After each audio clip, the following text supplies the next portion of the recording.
तो देखिए पिछले क्लास में हम लोग क्लास 6 के प्रश्नमाला 10 के डी तक पढ़ चुके थे। आज यहाँ पे देखिए यह है हमारा 11 का ए। तो पहला क्वेश्चन में देखिए आपका कहता है कि दो बिंदुओं से अधिक कितने रेखाखंड गुजार सकते हैं। जैसे कि यहाँ पर देखिए दिया गया है कि दो बिंदुओं से एक और केवल एक ही रेखाखंड गुजरता है। ठीक है, जैसे कि यहाँ पे देखिए पहला में आपको भी कह रहा है कि दो बिंदुओं से अधिक कितना रेखाखंड गुजर सकते हैं। ठीक है, तो यहाँ देखिए लिखा हुआ है कि एक रेखाखंड गुजर सकते हैं, केवल एक रेखाखंड। ठीक है, तो इसका आंसर क्या हो जाएगा, एक। तो चलिए इसको हम आपको बताते हैं। जैसे कि पहला में ठीक है क्या हो जाएगा, एक हो जाएगा। क्या कहा था आपका कि देखिए कहता है कि दो बिंदुओं से एक और केवल एक ही रेखाखंड गुजर सकता है। तो आपको रेखाखंड के बारे में हम पिछले क्लास में क्या किए थे, बता चुके थे। ठीक है, तो यहाँ पे देखिए जैसे कि ये क्या है, एक रेखाखंड। ठीक है, तो यहाँ देखिए रेखाखंड का हमेशा निश्चित क्या होता है, तो लंबाई क्या होता है, निश्चित। ठीक है, दोनों बंद रहता है। ठीक है, तो यही क्या हो जाएगा, रेखाखंड। देखिए ये आगे नहीं बढ़ सकता है क्योंकि इसमें तीर का कोई निशान नहीं है। रेखाखंड का निश्चित लंबाई होता है। ठीक है, अब उसके बाद में दूसरा में देखिए क्या कहता है आपका, दूसरा में कहता है कि रेखाखंड के कितने मध्य बिंदु होते हैं। तो यहाँ देखिए आंसर में यहीं पर दे दिया गया है एक समझाने के लिए कि प्रत्येक रेखाखंड की लंबाई निश्चित होती है। प्रत्येक रेखाखंड का लंबाई क्या होता है, तो निश्चित होता है। ठीक है, तो जैसे कि देखिए यहाँ पे, तो यहाँ क्वेश्चन में ये आपका नहीं कह रहा है, कह रहा है आपका कि रेखाखंड के कितने मध्य बिंदु होते हैं। ठीक है, तो यहाँ पर मध्य बिंदु के बारे में हम लोग जानेंगे। तदु में देखिए यहाँ पर कह रहा है कि रेखाखंड के कितने मध्य बिंदु होते हैं। जैसे कि यहाँ पर ए हो जाएगा, ठीक है, यहाँ पर बी। तो मध्य बिंदु में जिसको बीच वाला बिंदु क्या कहते हैं, मध्य बिंदु। तो मध्य बिंदु बीच में हमेशा कहीं पर भी रहेगा तो एक ही बिंदु रहेगा। कितना बिंदु रहेगा, एक ही बिंदु रहेगा बीच में। ठीक है ना, तब ना आधा आधा करेगा। रेखाखंड के बिंदु कितना रहता है, एक ही। देखिए मध्य बिंदु मतलब बीच वाला बिंदु एक ही को होता है। तो यहाँ कितना लिख देंगे आंसर में, एक लिख देंगे। ठीक है, अब उसके बाद में क्वेश्चन नंबर 3 में कहता है आपका, क्वेश्चन नंबर 3 में कहता है कि रेखाखंड के मध्य, देखिए मध्य बिंदु से अधिक कितने रेखाखंड गुजर सकते हैं। ठीक है, कहता है कि उसके मध्य बिंदु से कितने रेखाखंड गुजर सकते हैं। तो अभी मध्य बिंदु कौन था, ये बीच वाला। तो इसमें रेखाखंड कै वो गुजर सकता है से बोल रहा है। तो देखिए यहाँ पर रेखाखंड तो हम कितना हो गुजर सकते हैं, इधर से इधर से इधर से इधर से, मतलब हम इसमें अनगिनत क्या कर सकते हैं, रेखा गुजार सकते हैं एक मध्य बिंदु से। ठीक है ना। तो यहाँ पर 3 में आंसर क्या लिखा जाएगा आपका, अनगिनत। इसका आंसर क्या हो जाएगा, तो अनगिनत हो जाएगा। ठीक है, अब उसके बाद में क्वेश्चन नंबर 4 में आपका देखिए कहता है, यदि रेखाखंड ए बी का मध्य बिंदु सी हो तो निम्नलिखित में कौन सा कथन सत्य है।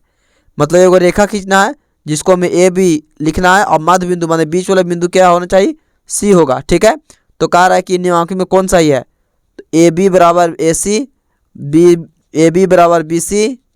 ठीक है, और ए बी बराबर 2AC और 2AB बराबर AC।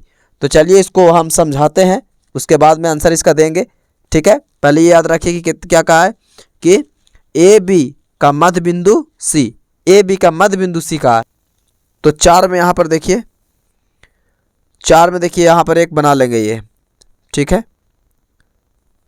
ये देखिए तो ए बी कहा था सबसे पहले और मध्य बिंदु क्या कहा है, तो सी कहा है। क्या कहा है, सी। ये मध्य बिंदु यानी बीच वाला बिंदु सी, तो यहाँ पर सी लिख लेंगे हम। ठीक है, अब देखिए आप आपको समझाना चाहेंगे, पहला में आपका कहा था, पहला में क्या है, ए और बी है, ए बी बराबर ए सी है। ठीक है, तो देखिए बराबर करना है जी। ठीक है, जैसे कि यहाँ पर देखिए कर रहा है ए और सी, देखिए ए और बी कर रहा है, तो ए और बी यहाँ तक की दूरी हो गया। ध्यान से देखिए यहाँ पर ए और बी, देखिए यहाँ पर कहा है, तो ए और बी यानी यहाँ पूरा ये लाइन हो गया ए और बी बराबर ए सी। तब बताइए, तो ये ए और बी मिलकर पूरा लाइन बन गई। ठीक है, और फिर कह रहा है कि बराबर में ए सी भी दोनों बराबर है, ए और सी। तो देखिए तो ए और सी इतना ही छोटा हो रहा है, छोटा हो रहा है, और ये ए और बी पूरा बड़ा हो जा रहा है। और ये क्वेश्चन में कह रहा है कि दोनों बराबर है, तो दोनों बराबर है, गलत ने बोल दिया ये। ठीक है, क्योंकि ए और सी बहुत लंबा हो जा रहा है, यहाँ से यहाँ तक हो जा रहा है, और ए और सी कह रहा है कि दोनों बराबर है, तो ये वही तेज रहेगा, ये गलत है। ठीक है, इसको क्या कर देंगे, गलत, ये नहीं है। ठीक है, अब 2 में देखिए, 2 में आपका कहता है कि ए और बी, क्या, ए और बी बराबर बी सी। ध्यान से देखिए जरा, ए और बी कह दिया अभी, तो ए और बी तो एकदम इतना बड़ा लाइन हो गया, ये यहाँ से इतना तक दूरी दा अकेले हो गया ये बी, ए और बी।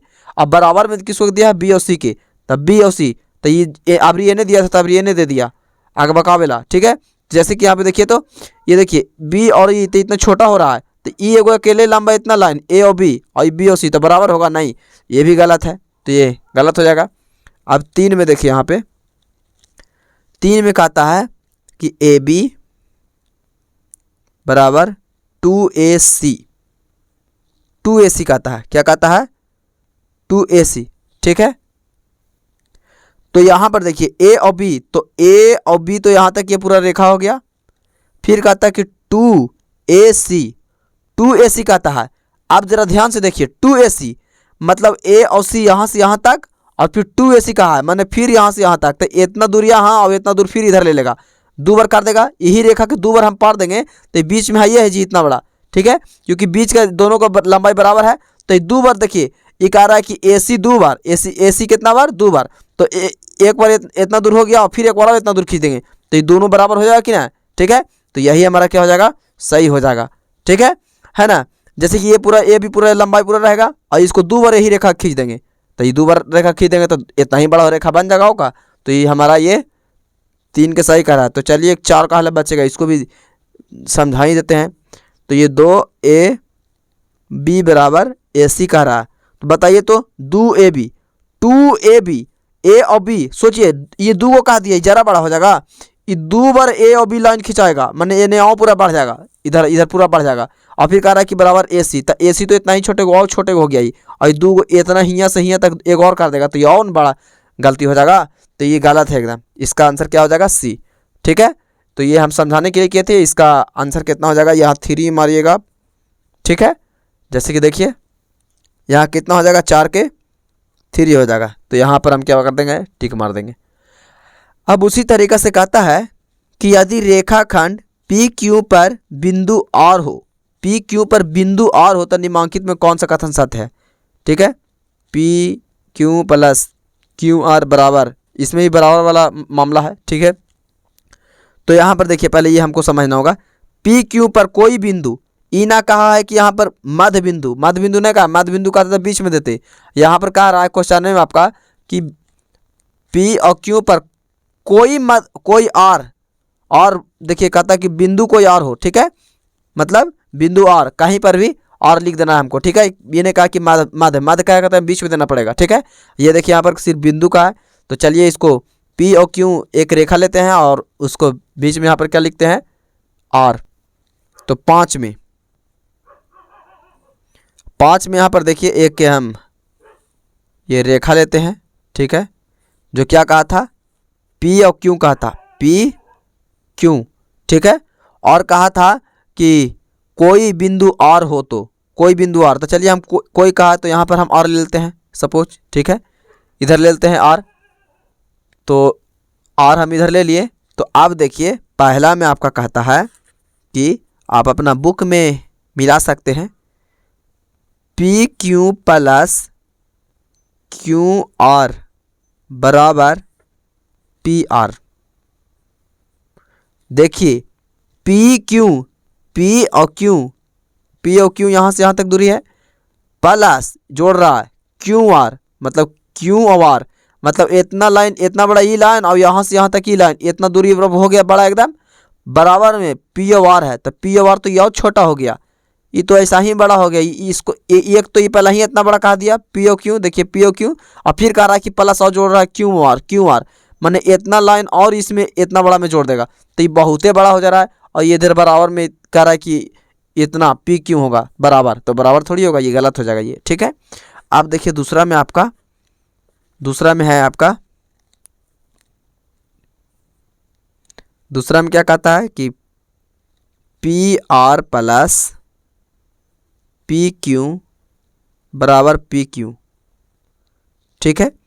देखिए पी आर, तो पी ओ आर देखिए यहाँ तक हो गया, ये पी ओ आर, ध्यान से देखिए पी ओ आर यहाँ तक, plus P Q, plus P और क्यू बराबर, देखिए यहाँ पर पी क्यू है तो बराबर में देखिए यहाँ पर पी क्यू, ठीक है। तो जैसे कि देखिए यहाँ पर ये पी और क्यू कहा है तो यहाँ से ये पूरा यहाँ तक दूरी काट दिया है। देखिए एक में तो दोनों में तो ये नहीं कहा था कि एक वो यहाँ और एक यहाँ, ठीक है। यहाँ पर देखिए ये पी ओ आर, तब पी ओ आर देखिए यहाँ पे किया था, और पी ओ क्यू तब पी और क्यू यहाँ पर किया, ठीक है। अब प्लस कर दिया, उसके बाद बराबर कर रहा है कि पी क्यू, तो यही वाला क्या हो जाएगा हमारा, सही हो जाएगा, ठीक है, 5 के, ठीक है। अब उसके बाद में देखिए तो आगे समझना कोई ये नहीं है, ठीक है। तो इसको 5 का कितना आंसर हो जाएगा, 2 हो जाएगा, ठीक है। तो यहाँ पर 5 में हम 2 के क्या करेंगे, टिक लगा देंगे। 6 में कहता है कि यदि रेखाखंड एल एम पर कोई बिंदु ना एन हो तो निम्नलिखित में कथन कौन सा देखिए साथ है, एल और एम लेना है और कोई बिंदु लेना है एन, अपने से इसी की तरह कोई बिंदु एन लेना है। तो चलिए लेते हैं 6 में कहा था आपका कि एल और देखिए एल और एम कहा था और कोई बिंदु एन, तो चलिए हम एन इधर ही ले लेते हैं, ठीक है। तो यहाँ देखिए पहला में आपका कहा था, पहला में आपको कह रहा है कि L N minus N M बराबर एल एम। जरा देखिए तो एल और एम, तो एल और एन यहाँ तक, ठीक है, और फिर माइनस एल, देखिए एन एम, ठीक है, मतलब यहाँ तक दूरी, और इतना ही दूरी में से एन और एम का हो जाएगा घट जा रहा है, ठीक है, बराबर एल एम। तो एल और एम देखिए इतना ही लाइन में से एन और एम को क्या कर रहा है, एन और एम को घटा दे रहा है, ठीक है, और यह अकेले है इधर एल एम, तो एल और एम यहाँ से यहाँ तक दूरी हो गया, तो ये गलत हो जाएगा क्योंकि ये बराबर नहीं है, ठीक है। अब दूसरा में देखिए यहाँ पे कहा था आपका कि N M minus L N बराबर एल एम। जैसे एन और एम है तो यहाँ पर एन और एम पहले दे दिया यहाँ पर, ठीक है, उल्टा खाली कर दिया है, और एल और एन, ठीक है, मतलब इतना में से माइनस हो जाएगा एन और बराबर दिया है एल एम, तो ये भी गलती हो जाएगा, ठीक है, सिर्फ यहाँ पर चेंज कर दिया, एक्सचेंज कर दिया है ना। तो देखिए जैसे कि नहीं चेंज किया, देखिए यहाँ पर एम और एन था तो यहाँ इधर कर दिया, और इधर शुरू में एल और एन था तो यहाँ पर कर दिया, ठीक है, ये खाली एक्सचेंज कर दिया है, तो दोनों गलत हो जाएगा। अब तीसरा में देखिए यहाँ पर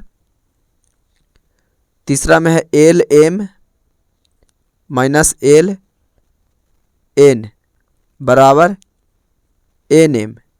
तो यहाँ देखिए एल और एम है तो एल और एम यहाँ तक पूरा दूरी हो गया, ये एल और M minus L N, minus देखिए यहाँ पर एल और एन कर दिया है और बराबर में एन एम। तो यहाँ देखिए ध्यान से देखिए ये एल और एम कहा था और फिर माइनस घटा दिया कितना, एल और एन, तो यहाँ पर यहाँ से यहाँ तक ही पूरा दूरी हो गया, ठीक है, और इतना घटा दिया, देखिए एल और एन को क्या किया, देखिए एल और एन को घटा दिया, माने ये वाला इतना लाइन से पूरा खत्म हो गया, ये तो घट गया, तो एल और एम एन बच गया, एन और एम बच गया क्योंकि इतना तो घटा दिया ये, तो एम और एन बच गया, और लास्ट में बराबर में कितना दिया है, एन और एम, तो ये क्या हो जाएगा हमारा, सही हो जाएगा। नहीं समझ में आया, जैसे कि देखिए एल और एम, तो एल और एम देखिए यहाँ तक पूरा पहले रेखा ले लिया, ये एल और एम, अभी ओकरा में घटा रहा है कितना, एल एन, तो एल और एन यहाँ तक है, तो ये शुरू में तो ये पूरा लाइन लिया, लेकिन एल और एन का कर दिया फिर घटा दिया, तो ये लाइन तो यहाँ से खत्म हो गया, तो बच गया कितना, देखिए इतना से खत्म हो गया, तो एन और एम बच गया, तो फिर बराबर में कितना लिखा है, एन और एम, तो सही है एकदम, ठीक है। तो ये हमारा 3 का सही हो जाएगा, ठीक है। तो यहाँ पर छठा में क्या मार देंगे हम, 3 वाला इसका आंसर हो जाएगा, ठीक है। तो आज के लिए इतना ही काफ़ी, इसको आप लोग उतार लीजिए, मिलते हैं अब नेक्स्ट वीडियो में।